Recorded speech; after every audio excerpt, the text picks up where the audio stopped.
Muy buenos días, saludo a todas las familias, a todas las personas, a la familia de la fe que nos siguen por este medio para poder llegar con la palabra de Dios. Estamos entrando ya en un nuevo mes. El día domingo pasado tuvimos nuestro culto de Santa Cena, como es regularmente el primer domingo de cada mes. Es ya el quinto mes del año. Si el año anterior decíamos que por causa de la pandemia que nos comenzó acá en el país en el mes de marzo, pasó tan rápido mes a mes, pues hoy no es diferente. Parece que la situación, inclusive el tiempo transcurre mucho más rápido. Y vemos por un lado que Dios en su misericordia nos sostiene, nos sustenta, a pesar de todo, a pesar de las dificultades, de las complicaciones que vamos viendo que se siguen dando en el mundo entero, y en nuestro país no es diferente. Así que todas estas circunstancias que nos han mantenido distanciados de una congregación presencial, ya lo volvimos a hacer hace pocas semanas y nos tocó nuevamente suspender un par de semanas, volvimos a tener un domingo más y nos suspendieron por 4 domingos más, y nos toca cumplir. Tenemos que sumarnos a esa planificación que entiendo la dirigen los gobiernos para tratar de apaciguar esta situación tan difícil. Difícil en todo sentido, difícil en el aspecto de salud, difícil en el aspecto económico, en el aspecto laboral, difícil en el aspecto emocional inclusive, y difícil en el aspecto espiritual. ¿Por qué? Porque como pastor, que soy de una congregación, y que mantengo contacto a través de chat, de alguna aplicación en el celular, voy teniendo conocimiento de las personas que se reportan. Hay quienes que se reportan diariamente, no se demoran mucho. Amén a cada uno de los mensajitos que mandamos, tanto en la mañana como en la noche. Hay personas que no se han reportado por mucho tiempo y se han reportado en estos días para contarme que están contagiados, que la familia está contagiada, que a veces toda una familia grande, extendida, se ha contagiado por los motivos que sea. Posiblemente tuvieron alguna reunión social de las cuales nos anticipan, nos advierten, nos piden, nos ruegan que no lo hagamos, pero a veces nos vemos provocados, tentados a tener estas reuniones, pensando que no va a pasar nada hasta cuando sucede lo que viene sucediendo tristemente. Digo, pero de los reportes que me dan, por decirlo de algún modo, que no están obligados a hacerlo, pero del reporte que tenemos de las distintas personas que se manifiestan a través del chat, de la información que de uno u otro modo me llega también de las pocas personas que sé que de algún modo mantienen algún contacto con alguien más que sí mantiene contacto con el pastor o con la congregación. Digo, me preocupa algo y me preocupa sobremanera. Oro, pido, ruego a Dios para que nos cubra, para que nos proteja, para que nos guarde, para que nos libre de todos los males. Y esa es mi responsabilidad. Lo hago como pastor, lo hago como padre de familia, por mis hijos, por mis hermanos, por mis familiares también. Pero lo que yo no puedo saberlo, Dios sí, y aquí viene mi preocupación hasta cierto punto. Yo no puedo saber cómo está cada persona, cada miembro de la congregación en su relación con Dios. ¿Qué ha pasado en este lapso en el que ya no hay una asistencia presencial, a través de la cual uno de algún modo podía ver su grado de compromiso, por decirlo de alguna manera, de algún modo nada más, ¿sí? No es que uno puede, porque saluda un domingo, porque se ve entre semana en una de las tantas actividades que teníamos en la semana, uno ya puede saber cuál es la condición espiritual. No estoy diciendo eso, pero algo al menos nos permitía saber, nos permitía observar, ¿sí? Hoy no lo sabemos. Y digo, mi preocupación es porque Dios ha venido inquietando mucho en este sentido, y ustedes se habrán percatado de que muchos de los temas que se han compartido tienen relación con esto, de la condición en la que están las personas. Y yo le decía a Dios en esta ocasión, le decía, Señor, ¿por qué inquietas mi corazón para topar un tema como el que quiero compartirle el día de hoy? Porque los temas son dirigidos por Dios. Él es el que pone el sentir en mi corazón para llevar la palabra a través de este medio a las personas, a los que nos están siguiendo. ¿Cuántos nos estarán siguiendo? ¿Cuántos no? ¿Cuántos serán perseverantes y fieles a las charlas de los miércoles y de los domingos? Sí, ¿cuántos no? No tengo idea. Pero le digo, fue mi preocupación humana, como pastor que soy, con la responsabilidad que sé que tengo y lo poco que siento que puedo hacer, porque quisiera hacer más, quisiera poder estar pendiente como lo era antes de la pandemia, de que al pararme en la puerta de la iglesia miraba a quién llegaba y sabía y recordaba sus problemas, sus dificultades, sus triunfos, sus glorias, para felicitarlo, para alentarlo, para impulsarlo, etcétera, etcétera. Hoy no, hoy apenas lo poco que llega. Pero digo, mi preocupación es porque Dios inquietó este tema. Este tema que se encuentra en el libro de Levítico, capítulo 10. En realidad este tema lo miré y sentí una inquietud hace aproximadamente un mes, un poco más, mientras me ocupaba de estudiar el libro de Levítico, y tomé nota, ¿sí? Y saqué algunos puntos, pero cuando me puse a orar, para pedirle a Dios la dirección de ver qué puedo compartir en este día, yo pensé que Dios me iba a guiar para algo que yo tenía, el anhelo en mi corazón. Y era algo respecto de las madres, que ciertamente este es el mes de las madres. El próximo domingo estaremos celebrando cada quien en sus casitas a las mamitas, ¿no es cierto? Y quizás quienes tienen el privilegio todavía de tener una madre podrán comunicarse a través de los medios tecnológicos que hoy los tenemos. Quizás Dios permita también que pueda yo dar un mensaje para las madres. Estoy siempre sujeto a la dirección y voluntad de Dios. Y yo digo que pensé que hoy iba a poder hacer este mensaje y comenzar el mes de mayo pues dedicándolo a las madres. Pero no fue así. Más bien Dios inquietó mi corazón para aquellos apuntes de hace un mes o un poco más, desde la noche del día sábado, creo que fue, comencé a pensar, a meditar, me desperté en la mañana, seguí pensando, elucubrando, tratando de tener un mejor entendimiento y creo que es tiempo de compartirle este mensaje. No sabemos, digo, cómo Dios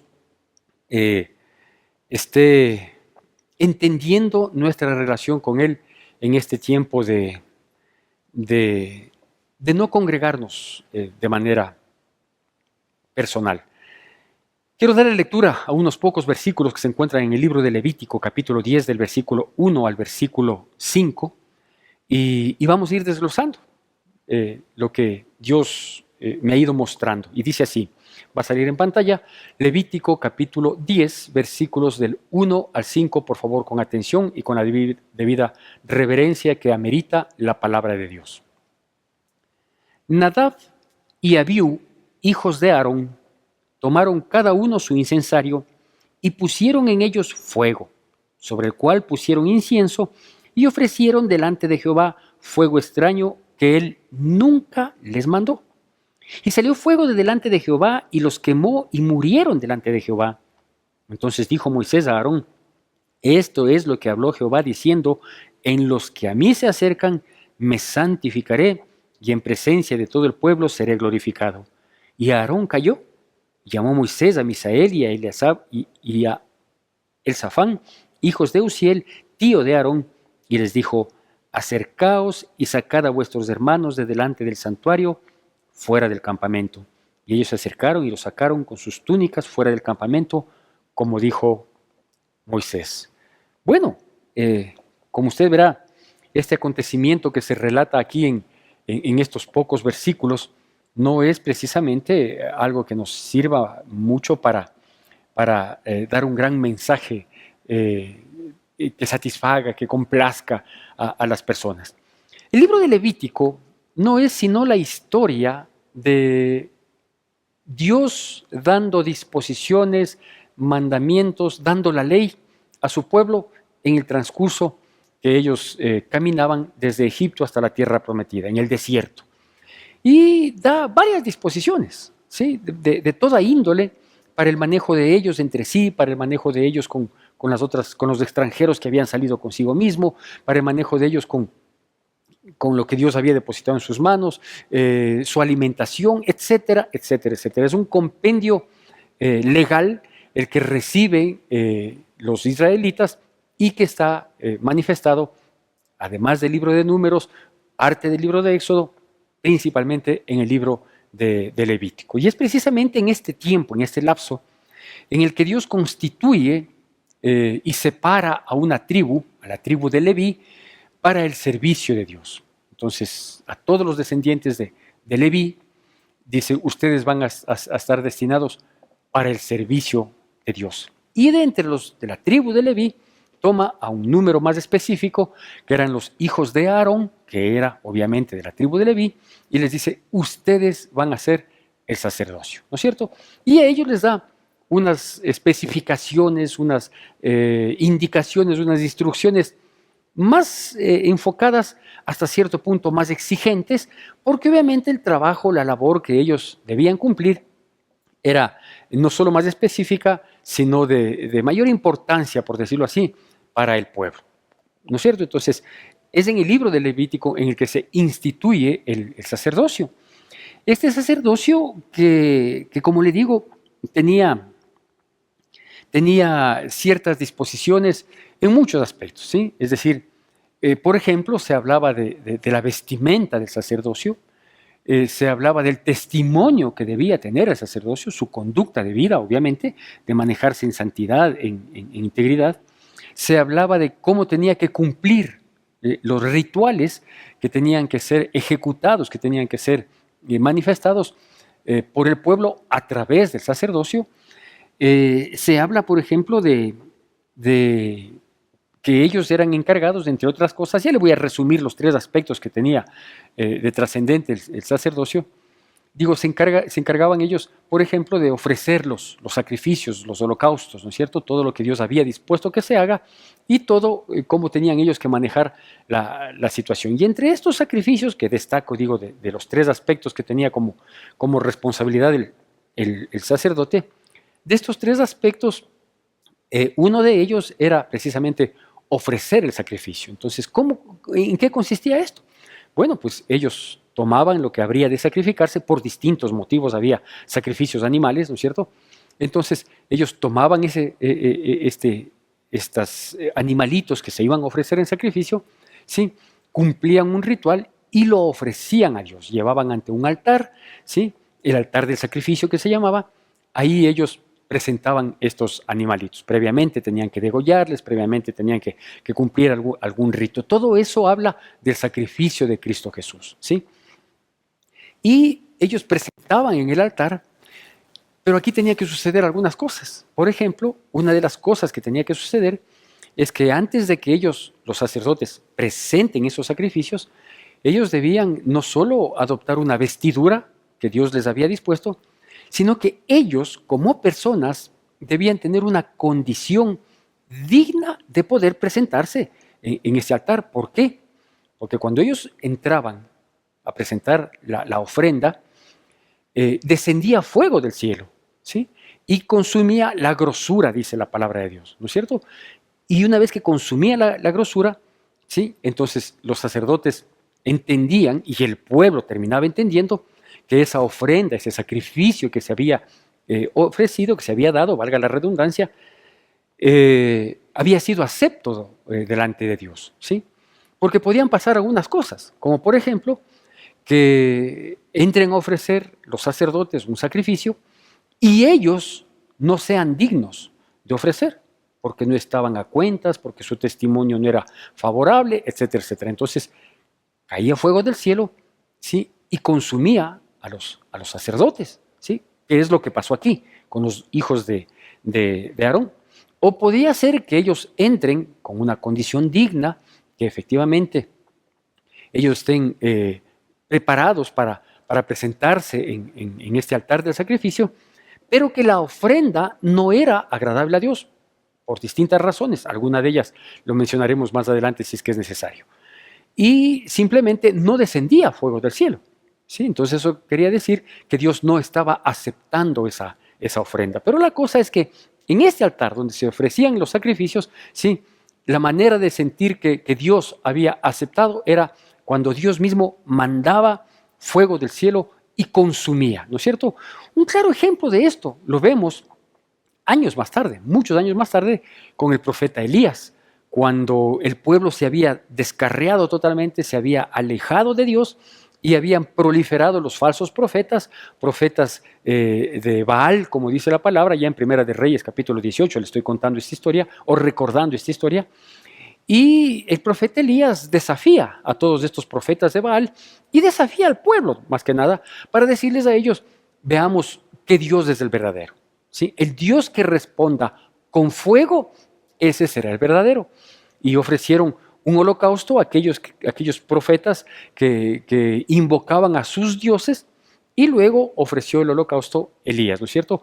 En el primer caso nunca descendió absolutamente nada, nunca apareció ni una chispa, peor un fuego del cielo, pero cuando Elías oró para que Dios se manifieste, el Dios de Israel, el único Dios verdadero, efectivamente dice que cayó fuego del cielo y prácticamente lamió todo lo que se había hecho, que se constituyó ahí un pequeño altar, etcétera, etcétera, ¿no es cierto? Entonces, esa era la aceptación o la manifestación de aceptación de que efectivamente Dios estaba aceptando la ofrenda, porque todo lo que estaba alrededor de la ofrenda, los sacerdotes, su testimonio, su vestimenta, su ritual, lo que se ofrecía, los animalitos que se ofrecían, etcétera, etcétera, todo estaba acorde, entonces Dios se manifestaba de ese modo. Bueno, aquí dice que estos dos hijos de Aarón, que eran sacerdotes, porque Aarón y su descendencia habían sido llamados para el sacerdocio,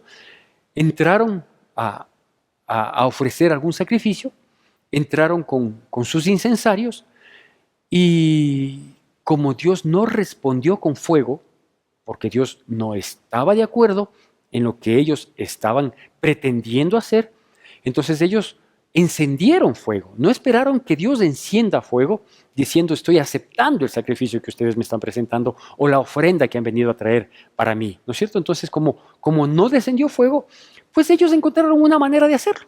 Sí, dijeron perfecto, vamos a encender nosotros fuego y ponemos en nuestros incensarios con los cuales hemos entrado y con el incienso para poner y ofrecer acá.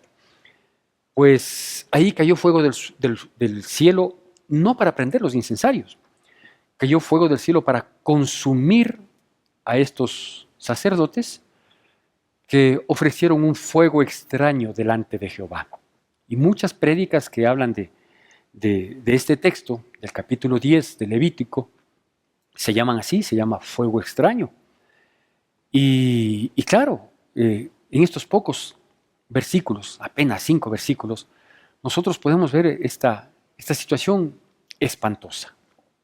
Aarón, consagrado a Dios, separado por Dios para cumplir el sacerdocio, con su descendencia, sus hijos, y así sucesivamente, los hijos de los hijos de los hijos.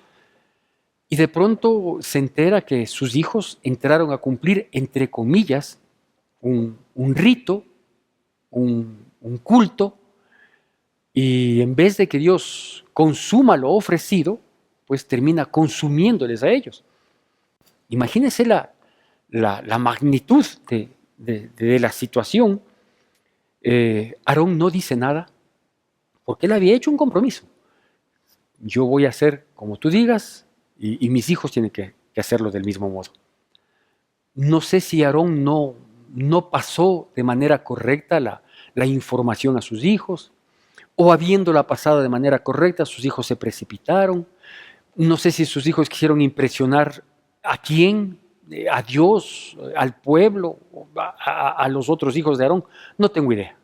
Lo único que sabemos es que Dios no aceptó el rito que ellos estaban cumpliendo, aunque aparentemente lo hacían para Dios, aunque aparentemente lo estaban haciendo con la reverencia y solemnidad del caso, aunque aparentemente hasta sus vestiduras pudieron haber sido las adecuadas, simplemente Dios dice que les consumió.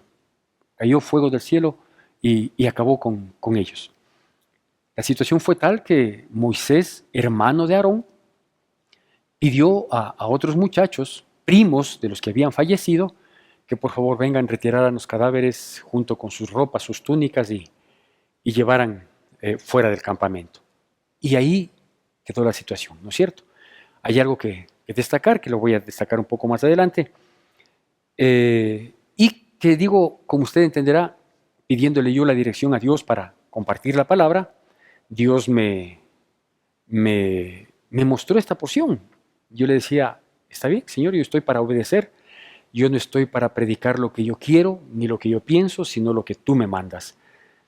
Y entendiendo, y creo haber entendido el mensaje de Dios que le quiero compartir, quise, esto sí ya fue de cuenta mía, ponerle un nombre que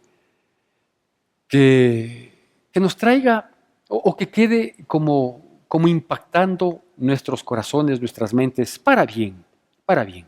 Así que a este tema le vamos a llamar las cosas de Dios al modo de Dios. Así le vamos a llamar. Las cosas de Dios al modo de Dios. ¿Por qué?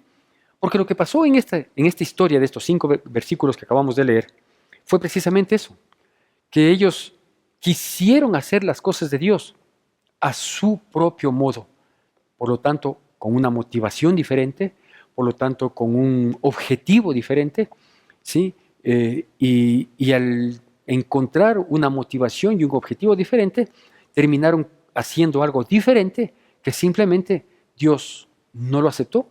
Y a veces tenemos que conocer este tipo de la otra cara de Dios. Algún rato creo que lo mencioné también, o puse ese nombre a alguna prédica anterior. Conocer ese lado de Dios, ¿no? Y no se trata de llegar a tener miedo, porque no es correcto. No se trata de alejarse peor de Dios, viendo que Dios actúa de ese modo. No era la primera vez que caía fuego del cielo para consumir a la gente, ya había sucedido con Sodoma y Gomorra, ¿sí? Dios es un Dios de amor, Dios es un Dios de bondad, Dios es un Dios perdonador por demás, Dios es un Dios que salva, pero Dios también es fuego consumidor. ¿Sí? Es decir, cuando las cosas no se hacen del modo que Dios quiere que se hagan, tal como Él lo ha dicho, como dice aquí el texto, ¿sí?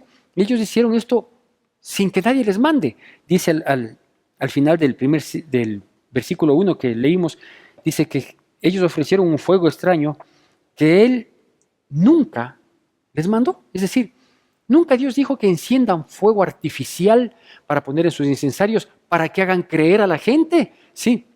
Que Dios ha respondido favorablemente. Es decir, nada de lo que nosotros podamos hacer, en ofrecer a Dios, en tratar de agradar a Dios, ¿sí? Aún de buena fe, ¿sí? Nada de que nosotros podamos hacer para impresionarle a Dios, ¿sí? Si Dios no nos ha pedido que lo hagamos así, vea, eso es encender fuego extraño delante de Dios. Y Dios, pues que conoce los corazones, que conoce las situaciones, puede actuar de este modo, emitiendo un juicio, porque este fue un juicio para estos 2 jóvenes sacerdotes.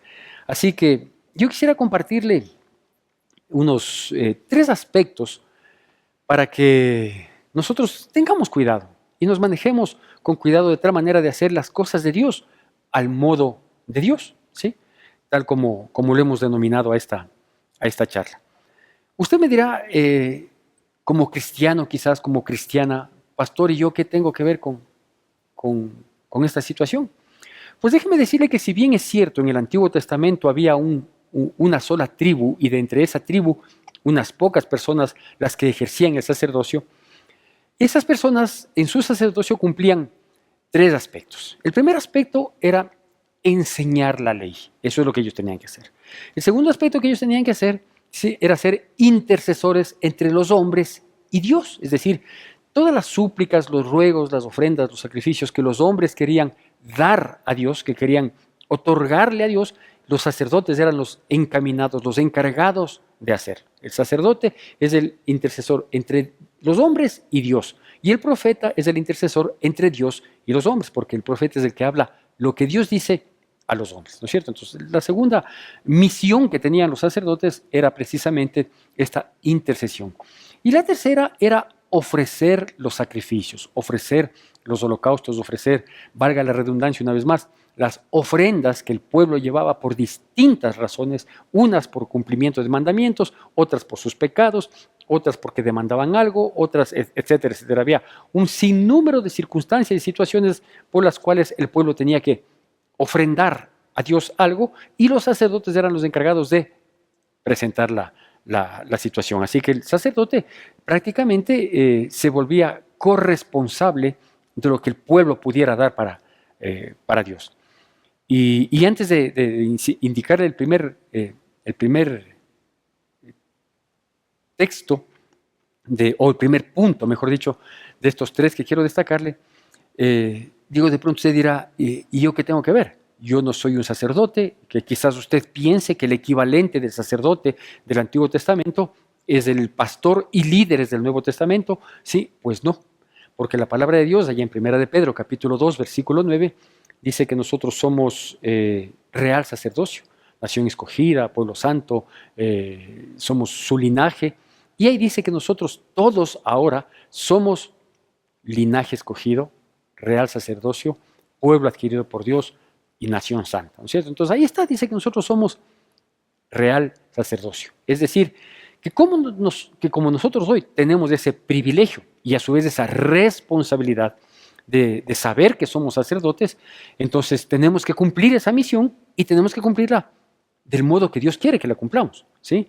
No solo cumplir la misión, sino de la manera que Él quiere que la cumplamos.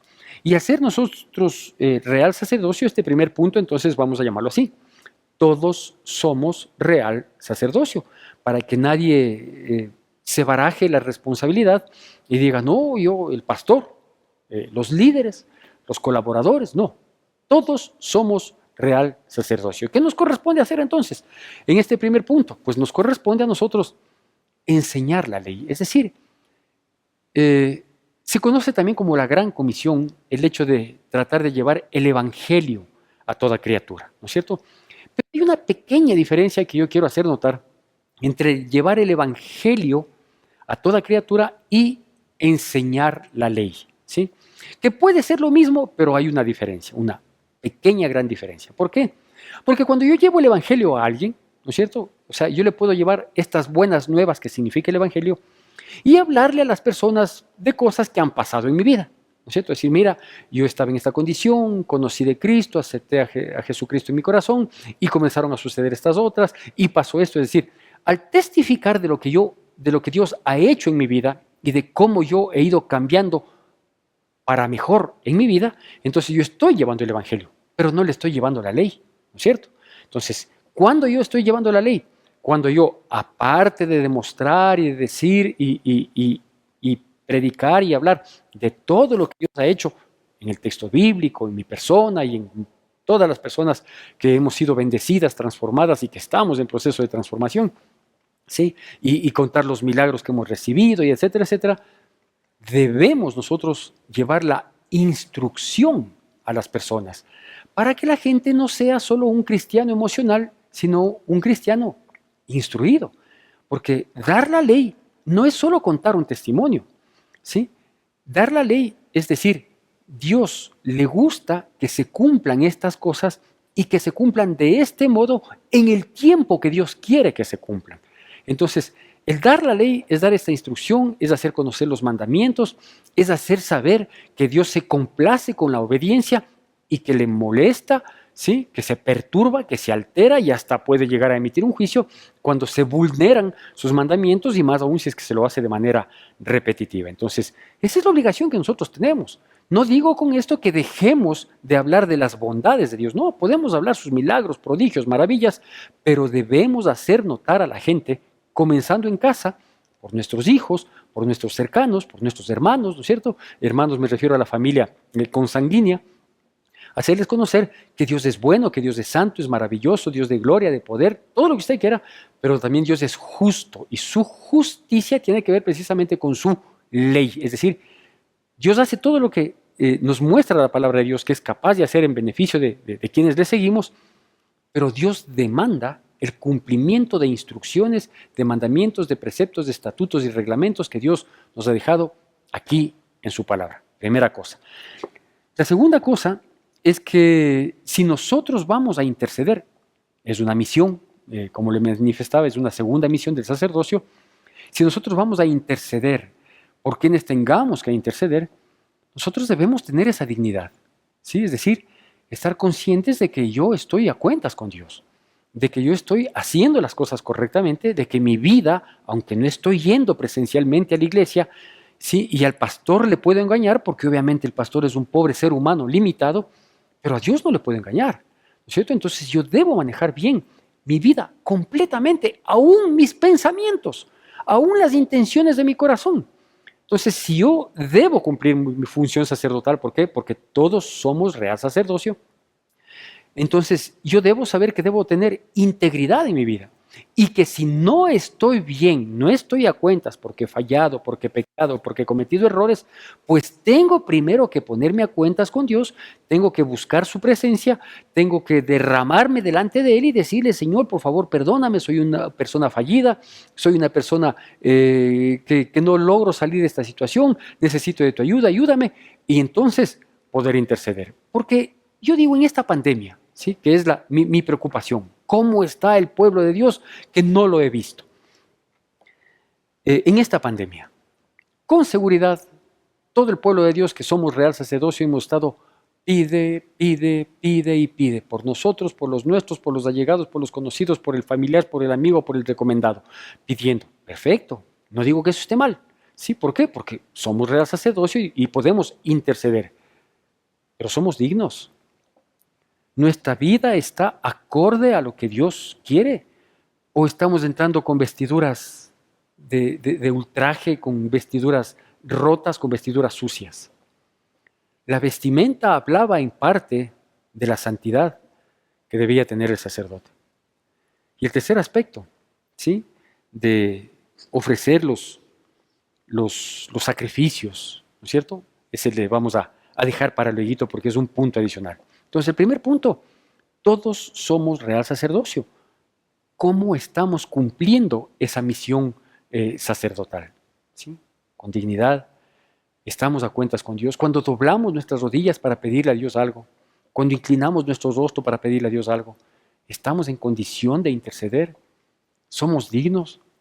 Cuando hablamos a otras personas de Dios, ¿solo le ofrecemos los beneficios o le mostramos también la ley? ¿Sí? Ahora, el segundo punto nos habla de algo que lo mencionamos también en el texto oficial de Levítico capítulo 10, cuando en el versículo 3 la palabra de Dios dice que en los que a mí se acercan, me santificaré y en presencia de todo el pueblo seré glorificado. En los que a mí se acercan, me santificaré y en presencia del pueblo seré glorificado. Dice en el versículo 3 del capítulo 10 de Levítico que leímos originalmente y es nuestro texto oficial. Entonces, antes, quienes podían acercarse al tabernáculo, quienes podían tener alguna cercanía para ofrecer, para levantar una oración, etcétera, etcétera, eran exclusivamente los sacerdotes. Pero como ya sabemos que el primer punto es todos somos real sacerdocio, pues déjeme decirle que el segundo punto es todos podemos acercarnos a Dios y esto es un privilegio, esto es un honor, esto es una honra, esto es una bendición totalmente gratuita, maravillosa, el saber que puedo acercarme a Dios en todo momento, en todo tiempo, bajo toda circunstancia, mucho más en este tiempo de dificultad, el poder mantenerme cerca a Dios en oración, en clamor, en alabanza, en adoración, etcétera, etcétera, ¿no es cierto? Entonces, todos podemos acercarnos a Dios. Pero mire lo que dice aquí, y mire qué es lo que sucedió en el contexto de la historia que contiene estos versículos, estos primeros 5 versículos del capítulo 10 de Levítico. Dice que precisamente en los sacerdotes se santificará. Es decir, si uno se acerca con un corazón dispuesto, en integridad o a cuentas con Dios, que equivaldría para el caso, con un propósito correcto, entonces Dios puede glorificarse en nuestras vidas y nosotros terminar santificados. Pero si nuestro acercamiento no es al modo de Dios, sino, vea, menciono el nombre de Dios en vano, le menciono fruto de un apuro, como fruto de un chiste, como fruto de un lenguaje cotidiano. Tengo la costumbre de decir, ay Diosito. Tengo la costumbre de mencionar a Dios por hacer bromas. ¿Sí? ¿Cómo me acerco a Dios? ¿Cómo invoco el nombre de Dios? ¿Lo hago con reverencia? ¿Lo hago por casualidad? ¿Lo hago a mi manera? ¿Cómo me acerco a Dios? Me acerco a Dios de tal manera que yo termino santificado, que si Dios manda fuego, consume en mí solo el pecado y yo quedo libre, firme y a su vez liviano del peso de mis faltas. O me acerco a Dios y corro el riesgo de estos dos muchachos, de ser consumido. Porque ni el corazón puede estar dispuesto, ni la motivación puede ser la correcta, ¿sí? Porque le digo a Dios, Diosito, que suceda tal cosa, ¿sí? ¿Será que Dios quiere que suceda tal cosa? Yo me he puesto a pensar, a meditar, que lo que yo le voy a pedir, lo que yo le voy a rogar, lo que yo le voy a decir, la propuesta que yo tengo para Dios, para pedirle que me respalde en tal o cual situación, es la correcta. ¿Será que Dios acepta de agrado y se glorifica y se santifica en nosotros cuando entramos a pedir cosas que definitivamente, si hacemos un mínimo análisis, a lo mejor Dios las aborrece, ni siquiera las acepta como una petición? ¿Cómo me estoy acercando a Dios? Me estoy acercando a Dios con un corazón contrito y humillado, el cual Dios no lo desprecia, como dice el salmista en el Salmo 51. Me estoy acercando a Dios con verdadera reverencia, con la solemnidad que eso implica. O simplemente pienso que Dios está en todas partes, el pastor que ya está viejito es el que se inventa las solemnidades y por lo tanto él quiere que las cosas sean así. No, Dios es Dios y las cosas de Dios al modo de Dios. Y el tercer punto que le dije, voy a dejar para después esta tercera misión que cumplían los sacerdotes y que es la de ofrecer sacrificios, ¿no es cierto? Ellos eran los encargados de presentar delante de Dios los sacrificios, las ofrendas que por distintas causas había que presentar a Dios, y los sacerdotes eran los llamados para ejecutar este tipo de acciones, que en realidad en el Antiguo Testamento podríamos llamarle rituales, pero que a la postre todas apuntan a Cristo, a la cruz de Cristo, a su sacrificio perfecto. Bueno, cuando ellos se acercaban a ofrecer, pues eran los sacerdotes. Hoy el tercer punto se llama todos podemos ofrecer sacrificios. Todos podemos ofrecer sacrificios, claro. ¿Sí? ¿Qué podemos llamar hoy sacrificios? Vea, sacrificios es todo aquello que nosotros le ofrecemos a Dios, ¿sí? Y que queremos que Él se agrade con eso. Así podemos definirlo de manera muy, muy práctica, ¿sí? Todo lo que podemos ofrecerle a Dios esperando que Dios se agrade de eso.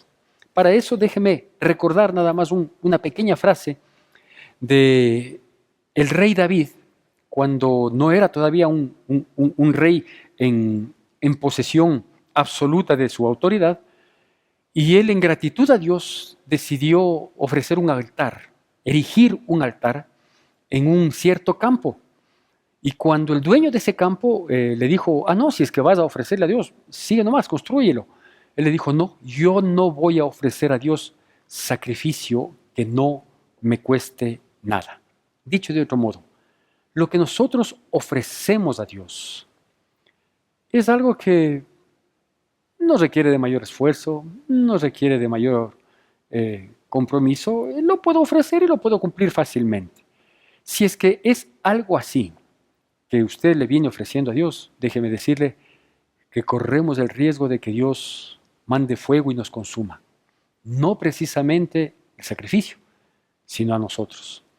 Había una severa advertencia en la palabra de Dios. En la palabra de Dios, porque no ha pasado, cielo y tierra pasarán, pero su palabra no pasará. Había una severa advertencia al pueblo a través de los sacerdotes y a los sacerdotes también, de que cuando algo vayan a ofrecer a Dios, lo hagan de dos maneras. Una, tal como Dios lo dice, o sea, al modo de Dios, ¿sí? Y segundo, que eso que iban a ofrecer sea lo mejor que puedan dar, lo mejor que puedan dar. ¿Por qué Dios terminó dejando a su pueblo a la deriva para que sean conquistados por los babilónicos, conquistados por los medopersas? ¿Por qué Dios permitió que siendo el pueblo de Dios, ¿sí?, vivieran tanta aflicción, tanto dolor, tanto quebranto, tanta muerte, tanta situación terrible en sus vidas? Porque ellos comenzaron a hacer las cosas al modo de ellos. A no ofrecer el buey engordado. No, entregaban el patiquebrado, el enfermo, el que no se vendía. Lo peor para Dios, lo peor para Dios. Nada de ningún esfuerzo, ningún sacrificio. Ya, si tanto Dios quiere que le dé algo, ya, cualquier cosa le doy. Entonces yo pensaba, digo, ¿qué hemos ofrecido a Dios? ¿Cuál es nuestro sacrificio? ¿Estamos dando lo mejor? ¿Estamos dando lo que verdaderamente requiere esfuerzo de nosotros? Algo que amerite dedicación, sacrificio. ¿Cuál es el tiempo que le damos a Dios? Una oracioncita rápida en la mañana y en la noche un amén, amén. El tiempo que le damos a la lectura de la palabra de Dios, si es que estamos leyendo la palabra de Dios, ¿cuál es? 1, 2 veces a la semana, 3, 4 versículos, o solo ahora, como hay la facilidad de estos dispositivos, le pongo ahí para que suene mientras yo hago alguna otra cosa. Estoy prestando atención. El video que usted está viendo, ¿sí?, se concentra para ver, busca un espacio para ver, o le ve después de 3 días de que ha sido subido a las distintas redes. ¿Le está ofreciendo a Dios sacrificio que cueste algo, que requiere, que amerita? Si ese sacrificio es fruto de un pacto, ¿está cumpliendo ese pacto? O simplemente, Dios sabe que ya me duermo, Dios sabe que ya no alcanzo, Dios sabe que estoy, Dios sabe, y Dios sabe, y Dios sabe. Pues déjeme decirle que ahora usted tiene que saber que Dios sabe eso, y como Dios conoce y pesa nuestros corazones, puede no aceptar con agrado. De hecho, no se ha sabido que en este tiempo las personas que nos decimos cristianas, alguien no haya cumplido bien su función sacerdotal y haya caído fuego del cielo y haya sido consumido. No se ha sabido eso. Gloria a Dios por eso, pero eso no quiere decir que Dios está aceptando todo del modo que nosotros queremos. No quiere decir de ninguna manera. Lo que más bien debemos de entender es que, si bien es cierto que hoy no desciende fuego del cielo para consumir cuando las cosas no hacemos, las cosas de Dios no hacemos al modo de Dios, pues sí podemos morir espiritualmente. Y quizás estar engañados pensando que hacemos muchas cosas para Dios y que Dios está agradado, cuando en realidad Dios ha cerrado sus oídos, ha vuelto la mirada y estamos andando en la mínima misericordia de Dios, mas no en el favor de Dios. Mis queridos amigos, hermanos, familia de la fe, no es tiempo de bajar la guardia. No es tiempo de bajar la guardia. No porque no nos estamos congregando presencialmente en nuestro templo, debemos perder la solemnidad. No debemos perder la solemnidad. La formalidad no debemos perderla. El respeto no debemos dejar de otorgar ese respeto, honra, gloria y honor a nuestro Dios. Insisto, no es tiempo de bajar la guardia, porque a Dios y sus cosas hay que hacerlo al modo de Dios. Y a Él le gustan las cosas bien, de manera perfecta, de manera correcta. Y si no, yo digo, esta es una pregunta ya muy mía, esto ya, luego de estudiar un poco el texto, de estudiar un poco el desglose del texto de lo que Dios había inquietado en mi corazón, yo me preguntaba, Señor, si tú inquietaste mi corazón para compartir esto, de que las cosas de Dios hay que hacerlos dentro del modo de Dios, es posible que no lo estamos haciendo. Y si no estamos haciendo las cosas con la solemnidad, con la formalidad, con el respeto, con la honra que amerita todo lo que tiene que ver contigo, ¿cuál es el apuro de querer volver a la iglesia? ¿Para qué? Cuando lo que debe estar primero a cuentas es nuestro corazón y nuestro compromiso. Que Dios bendiga a su pueblo y si Dios lo permite, nos veremos el día domingo.